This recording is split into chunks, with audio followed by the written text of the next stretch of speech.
Good morning student. हम पाठ 13 मानवीय करुणा की दिव्य चमक पढ़ रहे थे। हमने फादर बुल्के का पारिवारिक जीवन पढ़ा। फादर का जन्म कहाँ हुआ था? बेल्जियम में। उनके घर में माँ, पिता, 2 भाई और 1 बहन थी। इंजीनियरिंग की अंतिम वर्ष की पढ़ाई करते समय उनके मन में सन्यासी बनने की इच्छा हुई और वे भारत आ गए। अब वे भारत को ही अपना देश मानने लगे। उन्हें अपनी माँ से गहरा लगाव था। उनकी माँ के पत्र प्राय उन्हें आते रहते थे। वे अपनी बहन की शादी के लिए भी चिंतित रहते थे। भारत में बस जाने के बाद 2-3 बार ही अपने परिवार से मिलने बेल्जियम गए होंगे। उन्हें अपनी जन्मभूमि रैम्स चैपल की बहुत याद आती है। आगे पढ़ेंगे। लेखक ने पूछा फादर से, आपको अपने देश की याद आती है? मेरा देश तो अब भारत है। तो बुल्के साहब ने क्या जवाब दिया कि उनका देश तो भारत है। मैं जन्मभूमि की पूछ रहा हूँ। हाँ, आती है। बहुत सुंदर है मेरी जन्मभूमि रैम्स चैपल। घर में किसी की याद? माँ की याद आती है, बहुत याद आती है। फिर अक्सर माँ की स्मृति में डूब जाते देखा है। स्मृति यानी याद। उनकी माँ की चिट्ठियाँ अक्सर उनके पास आती थीं। अपने अभिन्न मित्र डॉक्टर रघुवंश को वह अपनी चिट्ठियों को दिखाते थे। पिता और भाइयों के लिए बहुत लगाव मन में नहीं था। पिता व्यवसायी थे। एक भाई वहीं पादरी हो गया था। एक भाई काम करता था। उसका परिवार है। बहन सख्त और जिद्दी थी। बहुत देर से उसने शादी की। फादर को एक आध बार उसकी शादी की चिंता व्यक्त करते उन दिनों देखा था। भारत में बस जाने के बाद 2 या 3 बार अपने परिवार से मिलने भारत से बेल्जियम गए। लेकिन मैं तो सन्यासी हूँ। आप सब छोड़कर क्यों चले आए? प्रभु की इच्छा थी। वह बालकों की सी सरलता से मुस्कुराकर कहते हैं। माँ ने बचपन में ही घोषित कर दिया था कि लड़का हाथ से गया और सचमुच इंजीनियरिंग के अंतिम वर्ष की पढ़ाई छोड़ फादर बुल्के सन्यासी होने जब धर्मगुरु के पास गए और कहा कि मैं सन्यास लेना चाहता हूँ, तो एक शर्त रखी। सन्यास लेते समय सन्यास चाहने वाला एक शर्त रख सकता है कि मैं भारत जाऊँगा। भारत जाने की बात क्यों उठी नहीं जानता, बस मन में यह था। उनकी शर्त मान ली गई और भारत आ गए। पहले जेsuit संघ में 2 साल पादरियों के बीच धर्माचार की पढ़ाई की। फिर 9-10 वर्ष दार्जिलिंग में पढ़ते रहे। जब बुल्के भारत आए तो उन्होंने भारत में क्या किया इसका वर्णन इसमें किया है। कलकत्ता में BA किया और फिर इलाहाबाद में MA। उन दिनों डॉक्टर धीरेन्द्र वर्मा हिंदी विभाग के अध्यक्ष थे। शोध प्रबंध प्रयाग विश्वविद्यालय के हिंदी विभाग में रहकर 1950 में पूरा किया। राम कथा, उत्पत्ति और विकास, परिमल में उसके अध्याय पढ़े गए। फादर ने मातरलिंग के प्रसिद्ध नाटक ब्लू वर्ल्ड का रूपांतरण भी किया नील पंक्षी के नाम से।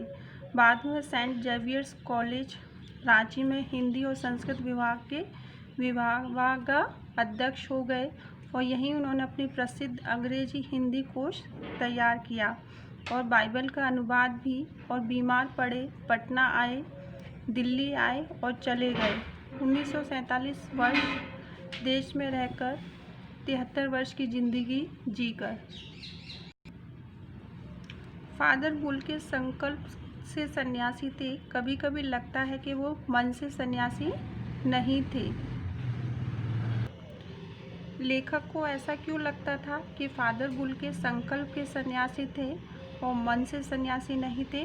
क्योंकि वो क्या करते थे, जिनके संपर्क में आते थे उनके लिए क्या करते थे, उनके मन में गहरी आत्मीयता रहती थी, उनसे लगाव रखते थे और जीवन पर्यंत वो रिश्तों को निभाते थे। इसी कारण लेखक से जब वो मिलते, जब वो भारत आया करते थे, जब वो दिल्ली आया करते थे, तो वो उनके परिवार से मिलते थे, उनके प्रति प्रेम प्रकट करते थे। रिश्ता बनाते थे तो तोड़ते नहीं थे। दसियों साल बाद मिलने के बाद भी उनकी गंध महसूस होती थी। वह जब भी दिल्ली आते ज़रूर मिलते, खोज कर, समय निकाल कर, गर्मी सर्दी वर्षा झेल कर मिलते, चाहे 2 मिनट के लिए ही सही। ये कौन सन्यासी करता है। उनकी चिंता हिंदी को राष्ट्रवाद के रूप में देखने की थी। हर मंच को इसकी तकलीफ बयान करते थे और इसके लिए वो अकाट्य तर्क देते थे। अकाट्य यानी जिसको काटा ना जा सके।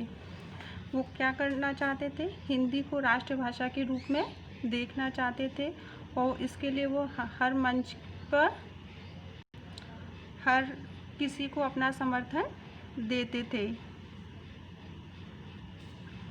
बस इसी एक सवाल पर उन्हें झुंझुलाते देखा है कि हिंदी वालों द्वारा ही हिंदी की उपेक्षा पर दुख करते उन्हें पाया है। उन्हें किस बात पर गुस्सा आता था कि जिनकी भाषा हिंदी है वही हिंदी की उपेक्षा करते हैं, तो इस बात के लिए उन्हें बहुत ज़्यादा दुख होता था। घर परिवार के बारे में, निजी दुख तकलीफ़ के बारे में पूछना उनका स्वभाव था। बड़े से बड़े दुख में उनके मुख से सांत्वना के जादू भरे 2 शब्द सुनना एक ऐसी रोशनी से भर देता था जो गहरी तपस्या से जन्मती है। अर्थात सांत्वना के जादू भरे 2 शब्द से क्या होता था, नई शक्ति, नई ऊर्जा, नई रोशनी, नई उत्साह का उत्पन्न होती थी। हर मौत दिखाती है जीवन को नई राह। मुझे अपनी पत्नी और पुत्र की मृत्यु याद आ रही है और फादर के शब्दों से झरती विरल शांति भी। आज वह नहीं है, दिल्ली में बीमार रहे और पता नहीं चला। बाहें खोलकर इस बार उन्होंने गले नहीं लगाया। जब देखा तब वे बाहें दोनों हाथों की सूजी अंगुलियों को उलझाए ताबूत में जिस्म पड़ी थी। जो शांति बरसती थी वह चेहरे पर स्थिर थी। तरलता जम गई थी।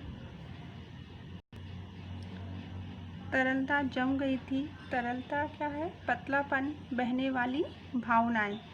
वह 18 अगस्त 1982 में सुबह 10 बजे का समय था। दिल्ली में कश्मीरी गेट के निकल सन कब्रगाह में उनका ताबूत एक छोटी सी नीली गाड़ी में से उतरा।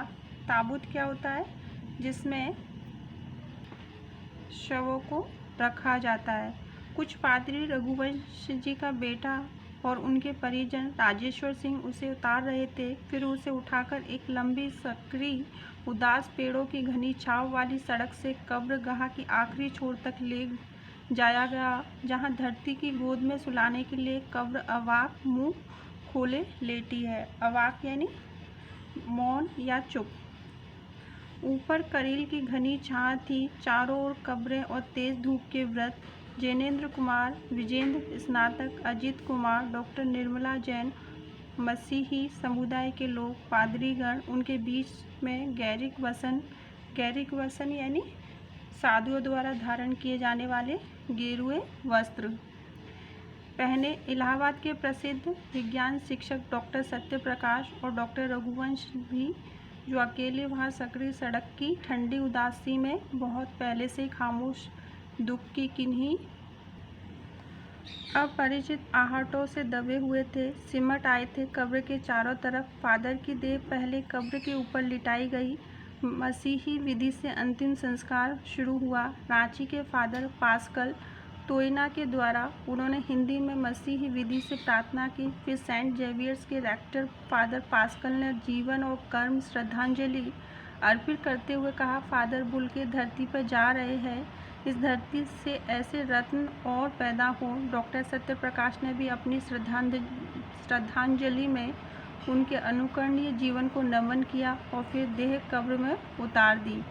मैं नहीं जानता इस सन्यासी ने कभी सोचा था कि नहीं कि उसकी मृत्यु पर कोई रोएगा, लेकिन उस क्षण रोने वालों की कमी नहीं थी।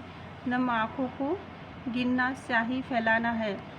इस तरह हमारे बीच में वह चला गया जो हम में से सबसे अधिक छायादार, फल फूल गंध से भरा और सबसे अलग, सबका होकर सबसे ऊंचाई पर मानवीय करुणा की दिव्य चमक में लहलहाता खड़ा था, जिसकी स्मृति हम सबके मन में जो उनके निकट थे, किसी यज्ञ की पवित्र आग की आँच की तरह आजीवन बनी रहेगी। मैं उस पवित्र ज्योति की याद में श्रद्धानत हूँ। नम आँखों को गिनना स्याही फैलाना है। लेखक ने ऐसा क्यों कहा? क्योंकि फादर बुल्के की मृत्यु होने पर उनके सभी परिचित व्यक्ति रो रहे थे और कब्र पर उतारते समय सभी ने आंसू बहाए थे। इस समय रोने वाले लोगों की कमी नहीं थी। फादर की स्मृति को किसके समान बताया है? फादर की स्मृति को यज्ञ की पवित्र आग की आँच की तरह आजीवन रहने वाली बताया है।